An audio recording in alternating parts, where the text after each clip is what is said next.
This is Radio Hereford FC, the home of the Bulls.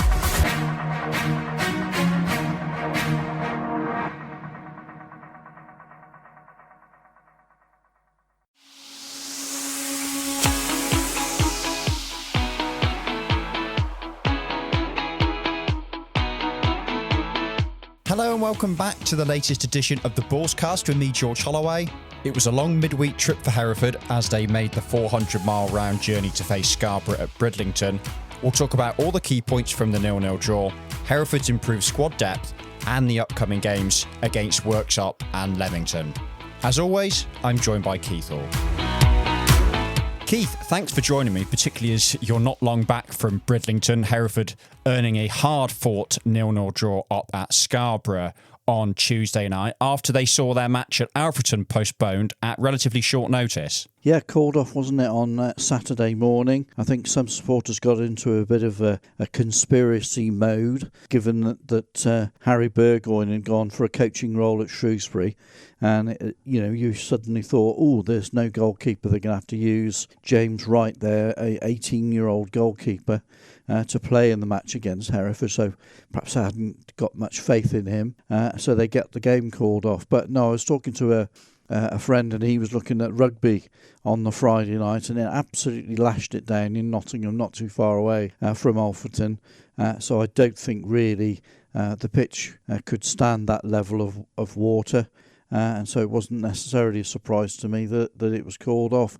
And in fact, the Scarborough officials said prior to the game that they played against them on the Tuesday evening, they were throwing the ball up in the centre circle, and sometimes it bounced and sometimes it just plopped, didn't bounce at all. So they weren't really surprised that the pitch didn't hold up.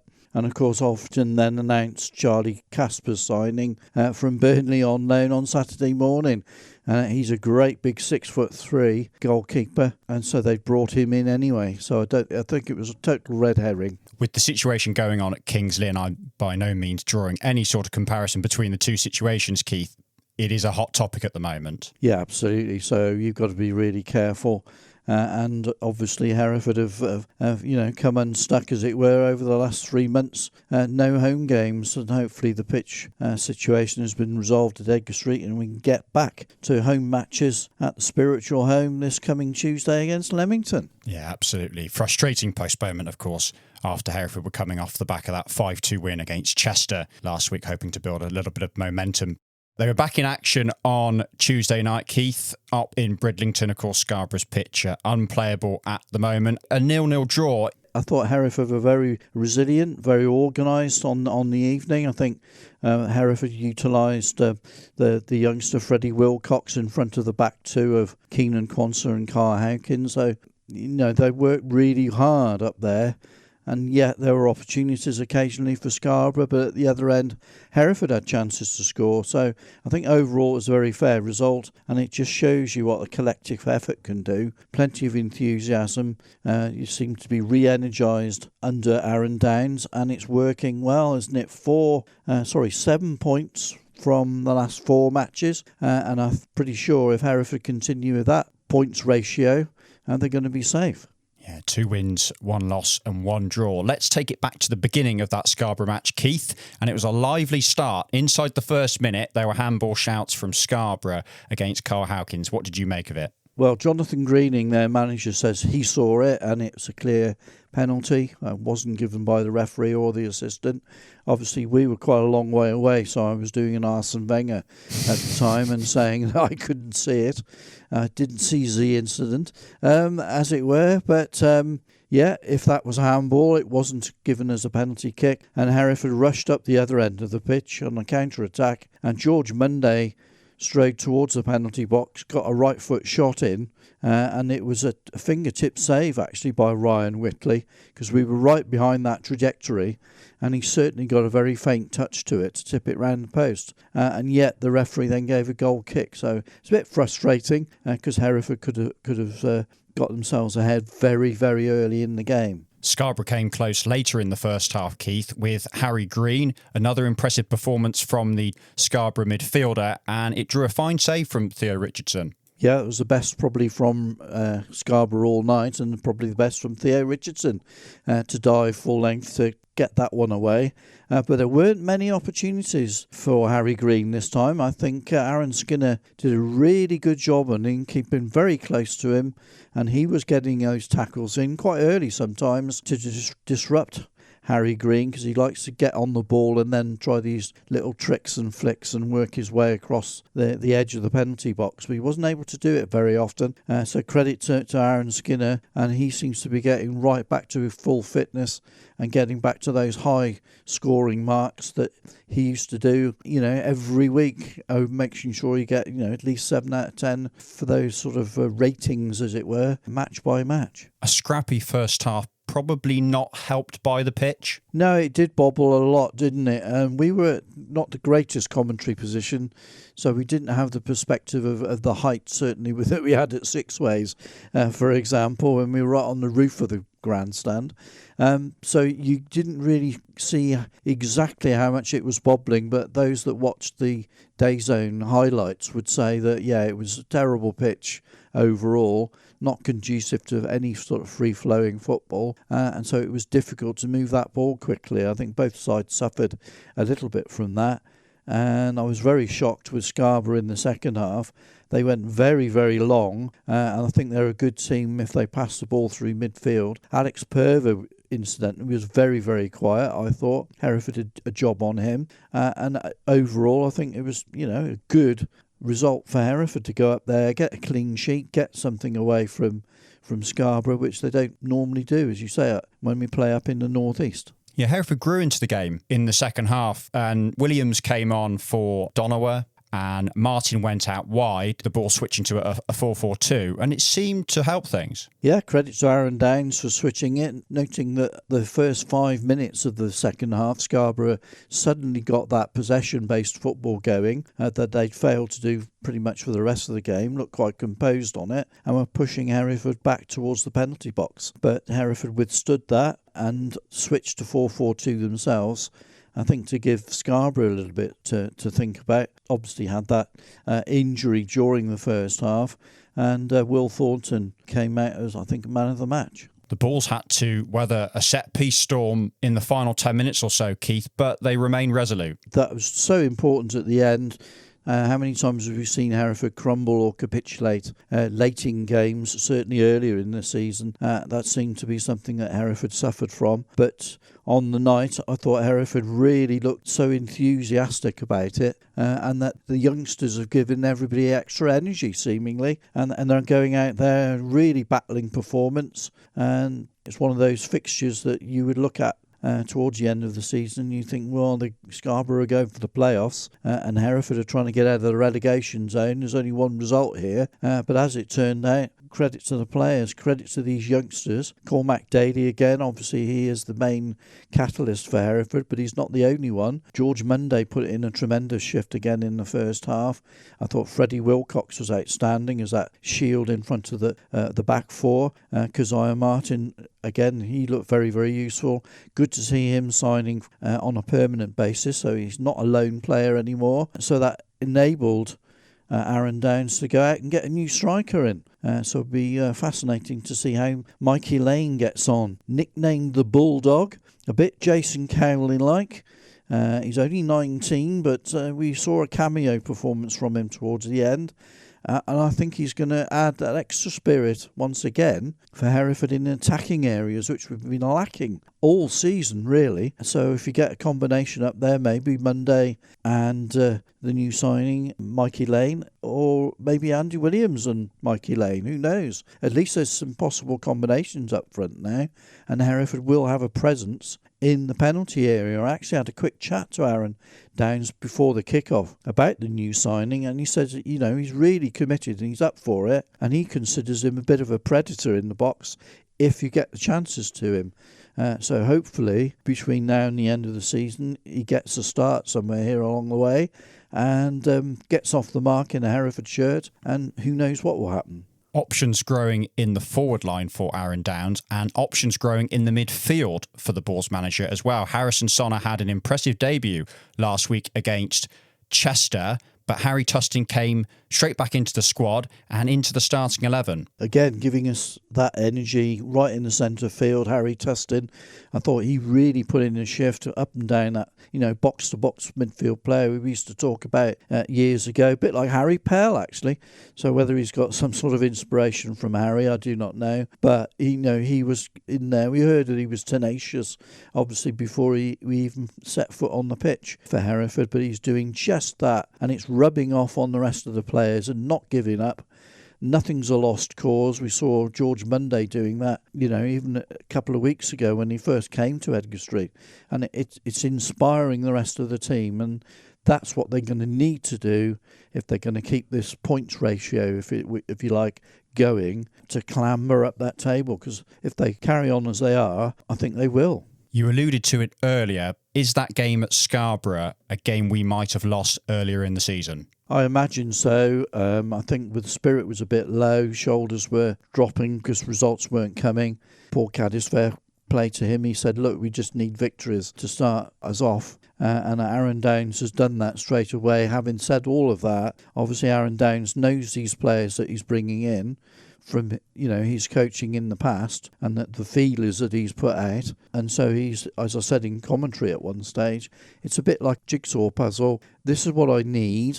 What sort of player can I get in? Who do I know that can fulfil that role? Who's flexible enough to play in different positions? Something that Caddis also tried to introduce right at the start of his managerial career at Edgar Street. And it's certainly working because he's bringing players in that fit the profile. And it's got to be done in, 17 matches now in 2 months. A steely, dogged performance from the Bulls, and Jonathan Greening actually praised Hereford in his post-match interview for their organisation and admitted his side didn't test Theo Richardson enough.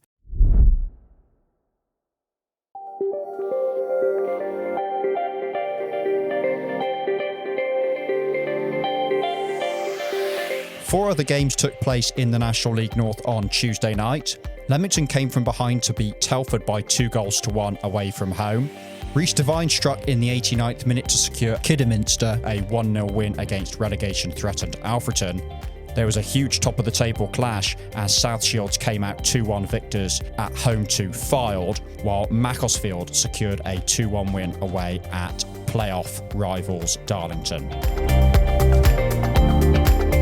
That means South Shields leapfrog Fylde into first place. They have 77 points after 34. Fylde are 2 points further behind on 75. Then there's a 12-point gap back to third, where Merthyr are situated on 63 points. At the other end of the table, Leamington are 24th on 22 points. Hereford stay in 23rd after their 0-0 draw at Scarborough on Tuesday night with 29 points after 29 games. They are 6 points from safety now, with Oxford City in 20th on 35 points, although the Hoops have played 6 games more than the Bulls.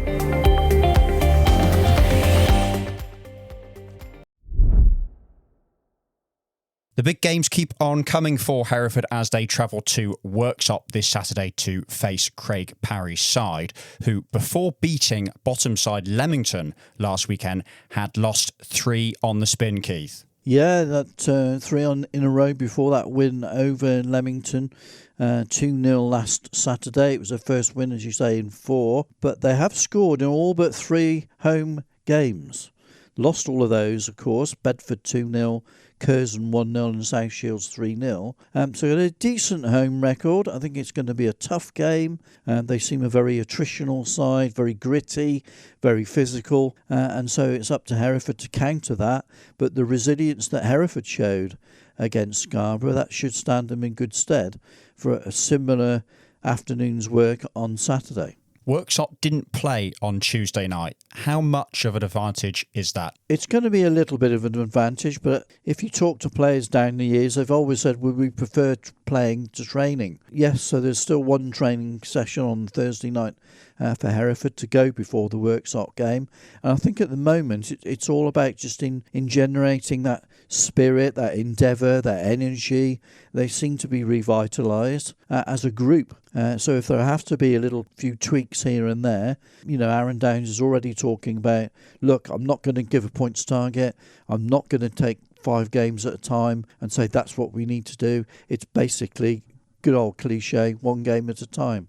And so he'll focus on who are the next opposition, Worksop in this case. What do I need to do, and how will they set up, and what can I do to counter it? And it's all about how Hereford perform, maybe not so much about what Worksop do.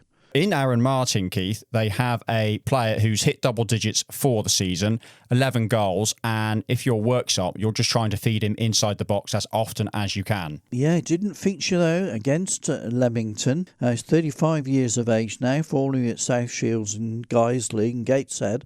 So, yeah, he is somebody that they could look to up front. But it'd be interesting to see if he's back in to the squad come Hereford on Saturday. Another of those hard-working players, that experience that you get from somebody running a channel straight down the middle. Be up to Hereford to try and contain him. But given Quansah and Howkins there, seemingly got a good combination, maybe they can keep him quiet. Who else in the Worksop side, Keith, should Aaron Downs be looking at in terms of a threat? Well, I suppose the standout is probably Alexander Starchenko, attacking midfield player, in combination with Oliver Greaves. They'll be bombing on, trying to get in support, whoever does feature up front. There's a few names from a few years ago. Hamza Ben Sharif, he's a tall centre half, along with Bailey Gouda. They're on the bench at the moment, so I'm surprised that they're not in the team. The captain's Luke Waterfall, and they got Sam Sanders also as a centre half. But I think it's just going to be one of those really hard working games that Hereford have got to give 100% commitment in, and it looks as though that's exactly what they're trying to do at the moment. One at a time, if you like. And Hereford returned to Edgar Street on Tuesday for the first time since their FA Trophy 4th round defeat to Fylde on the 10th of January. And they're up against a Leamington side, Keith, rooted to the bottom of the table. Yeah, they did beat Telford 2-1 though. That was their first away win in a calendar year. They last won at Southport 2-0 back on the 4th of March 2025. So they really are struggling, especially away from home. They've played 18 and just that 1 victory, 5 draws, 12 defeats. They've actually conceded 37 goals on the road, picking up just 8 points along the way. So Hereford looking for a double. The Bulls won 2-1 at the new Windmill Ground back in October. It was a Remay Campbell penalty on that particular afternoon, and it's gone down as an Archie Crowther own goal, but I still think that goal should have been credited to Aaron Skinner for his shot across the penalty box that took a deflection, as it were, into the back of the net. So Hereford looking for a double, and it would obviously give Hereford even more momentum before some really tough looking games. League leaders South Shields on Saturday the 14th, and then 2 points behind Fylde. They're at Edgar Street as well on Tuesday the 17th of March. So they're going to come thick and fast, these matches. But if Hereford can find that inspiration, that energy that they've got at the moment, then who knows? Yeah, it really was a great win for Leamington on Tuesday night, beating 9th placed Telford away from home, Blythe and Tatham getting the goals for the visitors. Disappointing season for Leamington, Keith, who came back up to the National League North in the 23-24 season and did really well last season to consolidate in the National League North. Yeah, they've really struggled to get any sort of momentum in the season whatsoever, and they usually do rely still on their home form, but as I was alluding to a minute or so ago, it's just the away form that's been an absolute capitulation as far as they're concerned. I'm not saying that's going to happen at Edgar Street.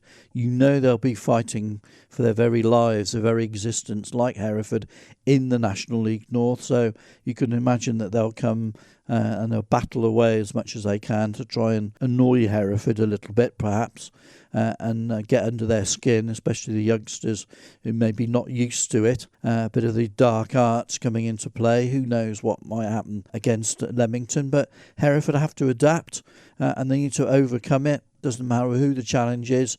It's bottom of the table Leamington or top of the table South Shields. Back-to-back games. Anybody can beat anybody in this league, as we well know. So it's whatever Hereford do, I feel, and not what Leamington or South Shields are going to do. Yeah, it looks very certain that Leamington will be plying their trade in the 7th tier next season, barring a miracle, although Wolves have picked up 2 wins in their last 2 games, so who knows? How good will it be to be back at Edgar Street? Oh, fantastic, won't it, to be back? I noticed that Woking are employing a similar effort, really, to returf an area that they've found has had very poor drainage, so maybe, it's worked really well. Let's fingers crossed it has done. We've got to get back to Edgar Street with all of these home games coming up. I think the last 4, in fact, are all going to be at home, so that should give Hereford fans something to look forward to towards the end of the campaign. Obviously, the position that the Bulls are in, I'm sure the fans will get behind them to help try and get these players across that line in the weeks to come. We have a situation now where Hereford will have 5 games in 11 days because of that rearranged Alfreton match. That slots into Thursday, the 19th of March. But back to the start of that run, it's Fylde at home, Alfreton away, Macclesfield away, Spennymoor at home, and then to end Buxton at home on the 28th of March. That could be crucial, couldn't it? They're all going to be crucial, to be honest with you, George. As I say, I'm doing the manager speak 1 game at a time. Don't worry about it until you get to that stage. You don't know what the form the opposition are going to be in. You don't know what form Hereford are going to be in ahead of the game. Injuries might come into effect, suspensions, who knows. Just concentrate on your next opponent and take it from there. How important is it then, like we were speaking about at the top of the show, to have that squad depth? That's what's been a real plus point, I feel, since Aaron Downs has come in, is getting those players in, integrated into the system that he wants to use. He's going to be flexible. He said that from day one. If he uses a 4-1-4-1 formation 1 week, doesn't mean to say he's going to do it the next week. It's all about strengths and weaknesses of the opposition as well. So he's getting those players in. I just like the energy. They're just re-energised, revitalised, if you like, just in terms of the work ethic amongst the players. And if they've got that and they get a degree of discipline and organisation at the back, then, Hereford will be much more difficult to break down. And there's pace in the team. I noticed he was a horrible pitch up at Bridlington, but Hereford could move that ball very quickly. Despite the bobbly surface, they were still able to get the ball up very quickly on the counter-attack. So again, that's something Graham Turner used to instill into the Hereford players a lot, breaking out in numbers at the opposition, and maybe that's something Aaron Downs is going to incorporate at some stage between now and the end of the campaign. Hereford 6 points from safety now after that 0-0 draw up at Scarborough. And rather interestingly, in the relegation picture, Phil Brown has moved upstairs at Peterborough Sports after a 4-game losing run. So it'll be interesting to see how Peterborough Sports do from now until the end of the season.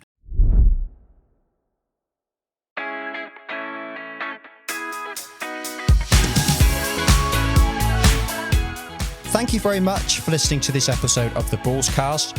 Keith and I will be back next week to look ahead to the visit of league leaders South Shields to Edgar Street. But until then, it's bye for now.